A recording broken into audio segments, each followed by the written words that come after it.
compétitivité insuffisante de la Sénélec d'une part et de sa gestion dépendant d'impératifs politiciens d'autre part. En effet, même après prise en compte du relèvement du cours du dollar entre 2012 et 2019, les prix de référence du brut restent inférieurs de 24% à avril 2012 en francs CFA. Le régime a en outre choisi de faire supporter aux consommateurs leurs erreurs de planification et de gestion qui n'ont pas permis la mise en place d'un mix énergétique compétitif. Une telle situation est malheureusement courante au niveau des entreprises du secteur parapublic, où des résultats électoraux sont demandés à des dirigeants militants plutôt que des performances profitant aux usagers et aux populations. Les Sénégalais doivent le savoir. Il n'y a d'autre chemin possible que d'ajustement structurel pour une économie non dynamique lorsque le déficit des paiements extérieurs s'aggrave, en même temps que celui budgétaire, conséquence de mauvaises options économiques et d'une gabegie innommable.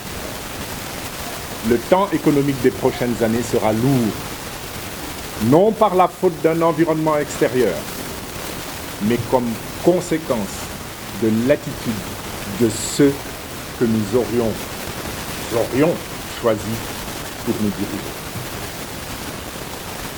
L'année 2019 s'est achevée avec une importante réforme du franc CFA, consacrant le retrait total de la France de la gestion de cette monnaie. C'est une victoire de dignité de la jeunesse africaine. C'est une lueur d'espoir qui laisse espérer qu'un jour prochain, cette dignité sera réclamée à leurs dirigeants. Je reste encore étonné par le silence de notre exécutif face à une réforme aussi importante affectant notre monnaie. Des pistes de réflexion doivent maintenant s'ouvrir pour en moderniser la gestion sans l'affaiblir et en renforçant son caractère de monnaie africaine par son évolution vers l'éco en partage avec d'autres pays de la CEDEAO. Au nombre des scandales de 2019 et par pudeur, je n'évoquerai que par quelques mots les trafics de drogue et de faux billets semblant mêler au Sénégal mafieux et politiciens intouchables.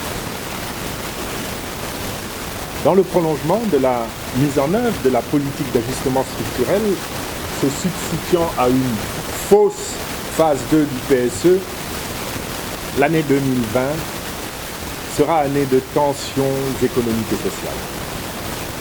La dépense publique sera resserrée, au détriment du fonctionnement de l'administration de l'éducation et de la santé.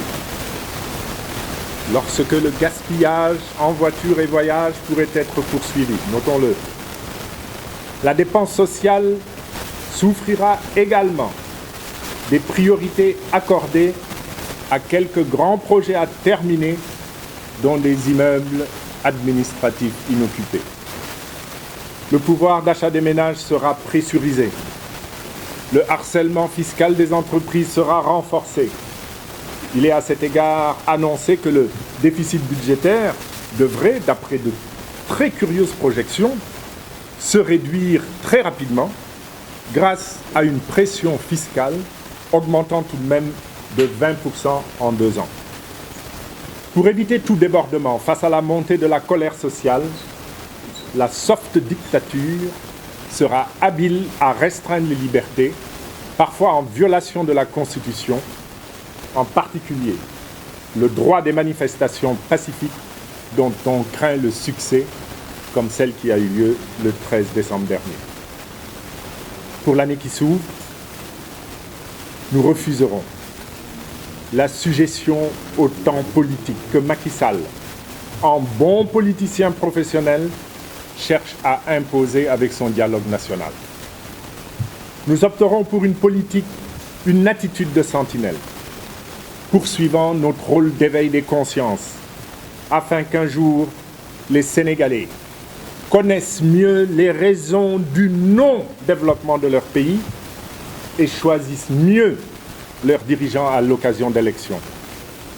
C'est le sens que nous donnons et donnerons à notre action politique. Nous continuerons à dénoncer les élections trafiquées afin que le peuple et la communauté internationale ne soient pas dupes. Nous combattrons le recul démocratique organisé par Macky Sall. Ces postures citoyennes se poursuivront par le suivi de la plainte pour faux et usage de faux en documents administratifs qui a permis d'attribuer des permis pétroliers à Franck Timis et à son partenaire privilégié Aliou Sall, même si depuis maintenant 5 mois, le doyen des juges refuse d'y donner suite au plan local. Par la promotion de projets utiles à nos citoyens, tel le projet Rexodus, ce dernier consiste à organiser le retour dans leur pays d'origine d'immigrés de première et de deuxième génération dans le secteur productif grâce à leurs employeurs européens, PME, délocalisant ou dupliquant une partie de leur activité en co-investissant avec leurs employés émigrés et des nationaux du pays de retour. Nous ne négligerons pas non plus cette formation des femmes à la production de savon, d'eau de javel, de vinaigre, d'autres petites productions, à la tenue de caisses de microcrédit. Les compagnons de notre parti ont déjà reçu la recommandation de s'associer à toute activité citoyenne dans leur quartier, dans leur village, dans leur localité. Cette posture résolument citoyenne sera nôtre dans le cadre de l'espace déjà élargi que constitue le Congrès de la Renaissance démocratique CRD, mais qui reste ouvert à d'autres mouvements, à d'autres forces citoyennes et politiques, toutes conscientes que les alliances ne doivent pas se nouer et se dénouer pour aller à la soupe, mais autour de valeurs partagées pour la recherche du progrès de notre cher Sénégal. Je vous remercie de votre attention.